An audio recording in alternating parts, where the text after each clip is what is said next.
Hello friends, welcome back to my channel. आज हम भारत की महान स्वतंत्रता सेनानी प्रसिद्ध कवयित्री सरोजिनी नायडू जी का पोर्ट्रेट ड्रॉ करने वाले हैं। सरोजिनी नायडू एक ऐसी महिला थी जिन्होंने अपनी कविताओं, भाषणों और देशभक्ति के जरिए लाखों भारतीयों को आज़ादी की लड़ाई में शामिल होने के लिए प्रेरित किया। सरोजिनी नायडू जी का जन्म 13 फरवरी 1879 को हैदराबाद में हुआ था।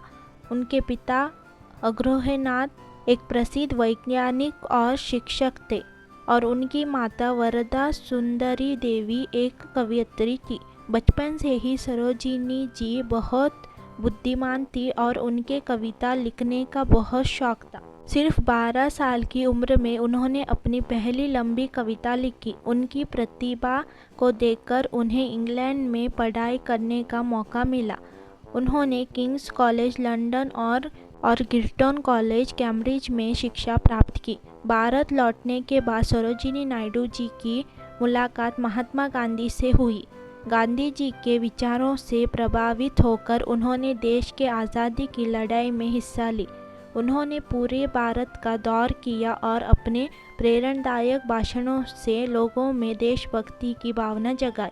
सरोजिनी नायडू जी ने नॉन कॉपरेशन मूवमेंट और क्विट इंडिया मूवमेंट में सक्रिय भूमिका निभाई। इस दौरान उन्हें कई बार ब्रिटिश सरकार ने गिरफ्तार भी किया, लेकिन उन्होंने कभी हिम्मत नहीं हारी। 1925 में सरोजिनी नायडू इंडियन नेशनल कांग्रेस की पहली भारतीय महिला प्रेसिडेंट बनी। ये भारत के इतिहास का एक बहुत ही गौरवशाली पल था।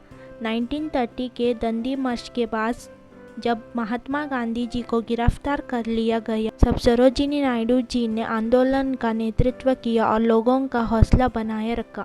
15 अगस्त 1947 को भारत आज़ाद हुआ। आज़ादी के बाद सरोजिनी नायडू जी उत्तर प्रदेश की पहली महिला गवर्नर बनी। ये भारत की किसी भी राज्य की पहली महिला गवर्नर थी।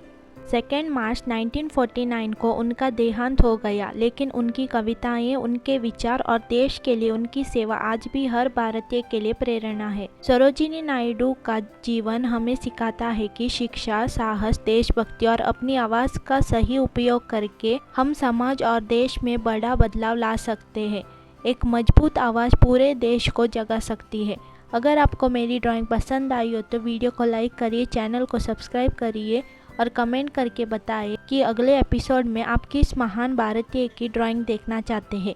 जय हिंद, वंदे मातरम।